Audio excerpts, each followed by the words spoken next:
오늘 이야기할 종목은 RF텍입니다. 최근 시장에서 왜 갑자기 상한가냐라는 말이 나올 만큼 강하게 움직였죠. 결론부터 말씀드리면 이번 급등은 실적 턴어라운드나 대형 수주 같은 영업 이벤트가 아니라 지배구조 변화, 즉 최대 주주 변경과 그에 동반된 자금 수혈이 직접적인 트리거였습니다. 그런데 여기서 중요한 건 최대 주주가 바뀐다는 말이 단순히 이름만 바뀌는 수준인지 아니면 돈이 실제로 들어오고 부채 구조가 바뀌고 향후 회사의 선택지가 달라지는 수준인지예요. RF텍 건은 후자에 가깝습니다. 다만 동시에 이 구조는 희석 유상 증자가 단기 변동성을 거의 세트로 끌고 온다는 점도 같이 봐야 합니다. 1. RF텍은 원래 어떤 회사인가? RF텍은 1990년대에 설립되어 코스닥에 상장한 기업으로 기본적으로는 IT 관련 사업, 스마트폰, 주변 기기 부품 등을 중심으로 사업을 영위해왔고 공시기업 정보에서 IT 바이오 장비 사업 등으로 영역을 표기하고 있습니다. 다만 최근 몇 년은 스마트폰 IT 수요 둔화 등 업황 영향이 컸고 실적의 체력이 강하게 붙지 못한 흐름이 이어졌다는 게 시장의 기본 인식입니다. 이 기본 체력이 왜 중요하냐면 최대 주주 변경 재료로 급등한 종목은 보통 두 갈래로 갈리기 때문입니다. A타입 경영권 바뀐 뒤 사업 재편이 실제로 진행되면서 실적까지 붙는 케이스. B타입 경영권 변경 기대감은 컸지만 실적 사업 변화가 지연되면서 단기 테마로 끝나는 케이스. RF텍은 지금 A와 B의 갈림길 초입에 서 있는 종목이라고 보시면 됩니다. 이 상한가의 직접 원인 최대 주주 변경 유상 증자. 이번 이슈의 핵심은 딱 두 줄입니다. 오성 첨단 소재가 최대 주주가 되는 구조. 그 과정에서 RF텍이 오성 첨단 소재를 대상으로 제3자 배정 유상 증자 약 150억을 실시한다. 먼저 최대 주주 변경부터 숫자만 정확히 잡아보겠습니다. 1. 구주 기존 주식 인수 492만 446주에 319.98억. 공개된 보도 및 공시 요약에 따르면 오성첨단 소재는 기존 최대 주주 측 RF 스탠다드 이진영 대표 등이 보유하던 492만 446주를 인수합니다. 총 인수 금액은 약 319억 9,766만 원으로 제시됐습니다. 그리고 이 계약에서 시장이 특히 민감하게 보는 디테일이 하나 더 있었죠. 해당 보도에서는 1주당 양수 가격 6,503원과 에스크로 예치 방식 잔금 예치 일정, 그리고 주식 양도 예정일 2026년 3월 27일 같은 실행 타임라인까지 언급됩니다. 즉 말로만 인수가 아니라 실제로 굴러가는 딜이라는 인식이 강해지면 주가는 단기적으로 더 강하게 반응하는 경향이 있습니다.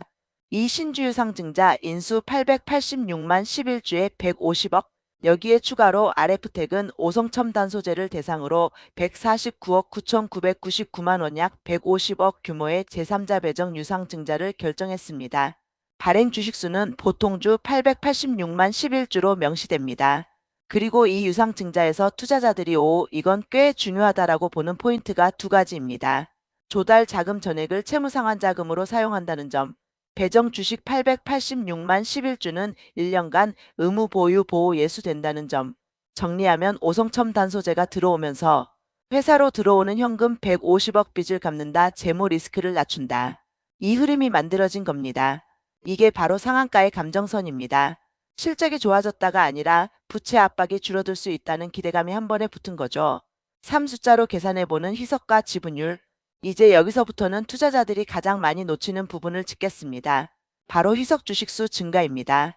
기사에 따르면 증자 전 발행 주식 총수는 3,208만 9,259주입니다. 여기에 신주 886만 11주가 더해지면 단순 합산으로 증자 후 총 주식수는 대략 4,094만 주 수준으로 늘어납니다. 즉 주식수가 대략 27% 안팎 증가하는 구조입니다. 이 말은 무엇이냐면 단기적으로 뉴스로 상한가가 나올 수는 있지만 중기적으로는 실적이 받쳐주지 않으면 희석 부담이 주가에 반영될 수도 있다 라는 뜻입니다. 다만 동시에 보호예수 1년 조건은 단기 매물 부담을 줄여주는 장치로 작동합니다. 그래서 시장은 이런 식으로 받아들입니다. 희석이 있어도 당장 쏟아질 매물은 제한적이다. 채무 상환으로 재무 리스크가 낮아진다면 희석을 상쇄할 스토리가 생길 수 있다. 결국 관건은 하나로 좁혀집니다. 빚을 갚은 다음에 회사가 어떤 선택을 하느냐. 4호성 첨단 소재는 왜 들어왔나. 사업구조 개편 목적 시그널. 이번 딜을 보는 또 하나의 핵심은 새 주인이 왜 들어왔느냐입니다.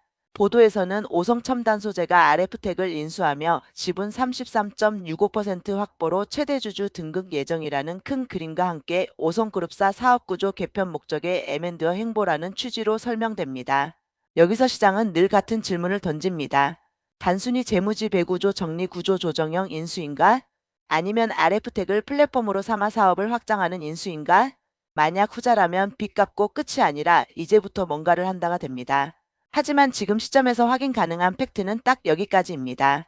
최대 주주 변경 계약 체결, 제3자 배정 유상증자 채무 상환 목적, 일정과 보호 예수 조건, 즉 사업 시너지의 실체는 앞으로 나오는 공식 발표 공시로 확인해야 하는 구간입니다. 5. 실적 재무 2번 급등은 실적 호재가 아니라 리스크 완화 성격. 이제 실적을 보겠습니다. 최근 기사에서는 RF택이 2025 사업연도 연결 기준으로 매출 2,660억, 영업손실 240억, 당기순손실 278억 수준을 기록했다고 전합니다. 이 숫자가 의미하는 건 단순합니다. 매출 규모는 있는데 원가율업황 손실 요인 등으로 이익이 약하고 적자가 발생했다. 따라서 이번 상한가를 실적 바닥 탈출 신호로 보기에는 아직 근거가 약합니다. 이번 급등의 본질은 어디까지나 채무상환자금 150억 조달, 최대 주주 변경에 따른 재무 리스크 불확실성 완화 기대에 가깝습니다. 그래서 이 종목은 앞으로 실적 확인이 필수 체크포인트가 됩니다. 특히 다음 분기들에서 손익이 개선되는지, 최소한 적자폭이 줄어드는지, 그리고 비용 구조가 정상화되는지요. 6차트 기술적 관점 재료 상한가의 전형적인 전개. 이제 차트 이야기로 넘어가겠습니다. 재료 상한가의 전형적인 주가 흐름은 대체로 이렇게 전개됩니다. 재료 공개 갭 상승 상한가 고정. 다음 거래일 갭상으로 출발하거나 시초가 변동성. 25거래일 거래량 급증 윗꼬리 아랫꼬리 혼재 수급 싸움. 이후 재료 소화 구간 박스권 또는 추가 공시 발표 시 2차 파동. RF택은 지금 12구간을 통과했고 시장은 3구간의 전형적인 수급 싸움을 기대하거나 경계하는 자리입니다. 여기서 핵심은 기술적 지표보다 더 간단합니다. 거래량이 줄면서 가격이 버티는지, 거래량이 늘면서 가격이 눌리는지, 고점에서 매물이 얼마나 두껍게 쌓이는지. 재료 상한가 종목은 좋은 뉴스가 아니라 좋은 수급이 먼저 차트를 만들고 그 다음에 스토리가 붙습니다. 지금은 그 수급이 붙을 수 있는 이유경영권 변경 150억 수혈가 분명한 상태입니다. 다만 한 가지를 꼭 기억해야 합니다. 이번 유상증자 자금의 사용처는 성장 투자가 아니라 채무상환입니다.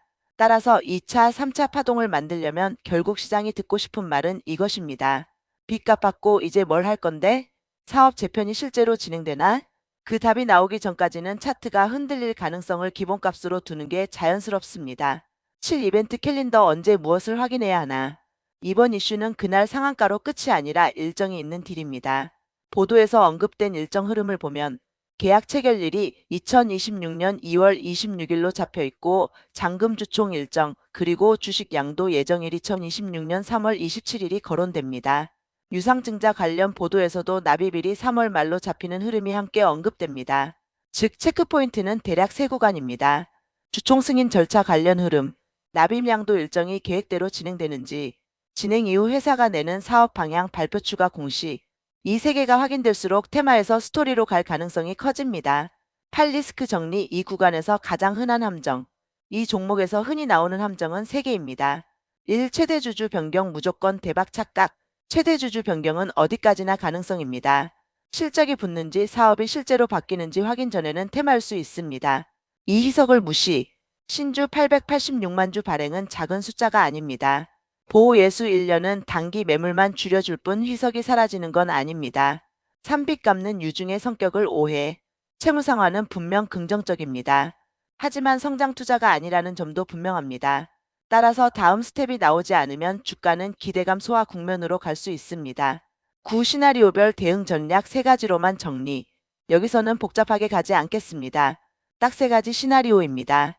시나리오 A. 후속 발표가 빨리 나온다. 2차 파동 가능. 5성 첨단 소재가 RF택 인수 목적을 구체화. 사업 재편 신사업 구조 개편이 명확해짐. 이 경우엔 재료가 한 번 더 붙으면서 파동이 연장될 수 있습니다. 시나리오 B. 일정 진행은 되지만 새 이야기는 없다. 박스 조정. 주가는 상한가로 한번 점프. 이후 거래량 감소 박스권. 재료 소화의 전형적인 흐름입니다. 시나리오 C. 예상치 못한 변수 발생 급락 변동성. 일정 지연, 조건 변경, 시장 급락장, 추가 자금 조달 이슈 등 이때 재료주는 변동성이 커질 수 있습니다. 핵심은 어냐 비냐를 가르는 트리거가 후속 공시 발표의 질과 속도라는 겁니다. 10결론 RF택은 지금 어떤 종목인가? 정리하겠습니다.